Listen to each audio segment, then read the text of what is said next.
ఈరోజు వడ కూర ఎలా చేయాలో వడ పులుసు చూడండి. ఉల్లిపాయలు, తెల్లుల్లిపాయలు, టమాటాలు బాగా వాట్ చేశాను. ఆవాల గింజల్లో నూనెలు వేసి ఆవాలు మెంతులు వేగినాక టమాటా వేగి బాగా వేగుతా ఉంది. కాసేపు వేగాలి.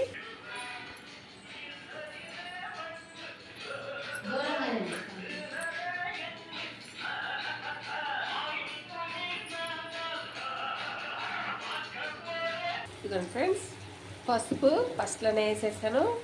ఇప్పుడు కారం వేసుకుందాం, తగినంత కారము. నేను కొంచెం ఒక చిన్న నిమ్మకాయ సైజు చింతపండు వేసాను పులుసుకి. 3 స్పూన్లు కారం వేసుకున్నాను. ఇదండి కొద్దిగా సాల్ట్ కూడా వేసుకుందాం. ఫస్ట్లోనే సాల్ట్ వేసాను. ఇదిగోండి ఫ్రెండ్స్, ఎర్రగడ్డ, టమాటా, తెల్లగడ్డలు, పసుపు, సాల్ట్ అన్నీ వేగింది బాగా. చూడండి, ఇదిగోండి చింతపండు కలిపి పెట్టుకున్నాను. అందులో ఎందుకు వాడుస్తామంటే టమాటా ఎర్రగడ్డతో పాటు కారం కూడా వాడిపోతుంది, పచ్చివాసన పోతుంది. కారం పొడిలోనే మసాలా కూడా వేసేస్తాను నేను. ధనియాలు, జీలకర్ర, మిరియాలు అన్నీ కలిపి కొట్టిచ్చేస్తాను కారం పొడి.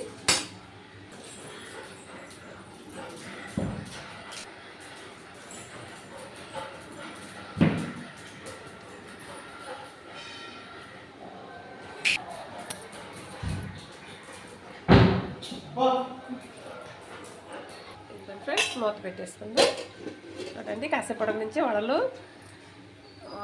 మొక్కశనగలు వేసుకుంటాను కూరలో. చూడండి, ఇదిగోండి ఫ్రెండ్స్, దగ్గరకు వచ్చేసింది కూర.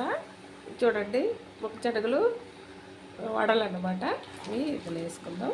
వడల కూర చాలా బాగుంటుంది ఇలా చేసుకుంటే. చూడండి ఫ్రెండ్స్, ఉడకతా ఉంది. కాసేపు ఉప్పు కారం చూసుకొని వేసుకుందాం. ఉప్పు అది నేను కరెక్ట్గా ఉందండి, ఉప్పు కారం చూసుకున్నాను.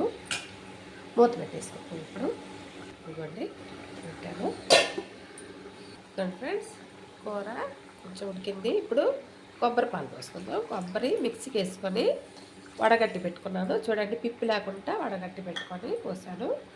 అది పిప్పి ఉంటే తింటే అరగదంటారు, అందుకని పాలు పోసాను. చూడండి, ఇలా చేసుకొని చాలా బాగుంటుంది వడల పులుసు. శనగపప్పు వడ, మొక్కశనగలు, పప్పులు వేసాయి పులుసు అన్నమాట. కాసేపు ఉడకనిద్దాం. ఉడకనించి స్టవ్ కట్టేద్దాం. ఇదిగోండి ఫ్రెండ్స్, కూర ఉడికింది. ఇప్పుడు కరివేపాకు ఫస్ట్లో వేసాను కాబట్టి కొంచెం కరివేపాకు, కొంచెం కొత్తిమీర వేసుకొని స్టవ్ కట్టేసుకుందాం. చూడండి ఫ్రెండ్స్, నేను చేసిన వడ, మొక్కశనగలు పులుసు వేస్తే లైక్ కొట్టండి, షేర్ చేయండి, సబ్స్క్రైబ్ చేయండి. చాలా బాగుంటుందండి. కొబ్బరి నూరి వడగట్టి పోసుకోండి కూరల్లో, చాలా బాగుంటుంది. పిప్పితో పోస్తే అరగదు, గ్యాస్ ట్రబుల్ వస్తుంది. అందుకని కొబ్బరి పాలు తింటే చాలా ఆరోగ్యానికి మంచిది, హెల్త్కి. ఒంట్లో కొవ్వు, నరాల్లో కొవ్వు తగ్గిస్తుందంట పచ్చి కొబ్బరి. రోజు ఒక దెబ్బ వాడుకుంటే చాలా మంచిది. చూడండి ఫ్రెండ్స్, లైక్ కొట్టండి, షేర్ చేయండి, సబ్స్క్రైబ్ చేయండి. ఉంటానండి.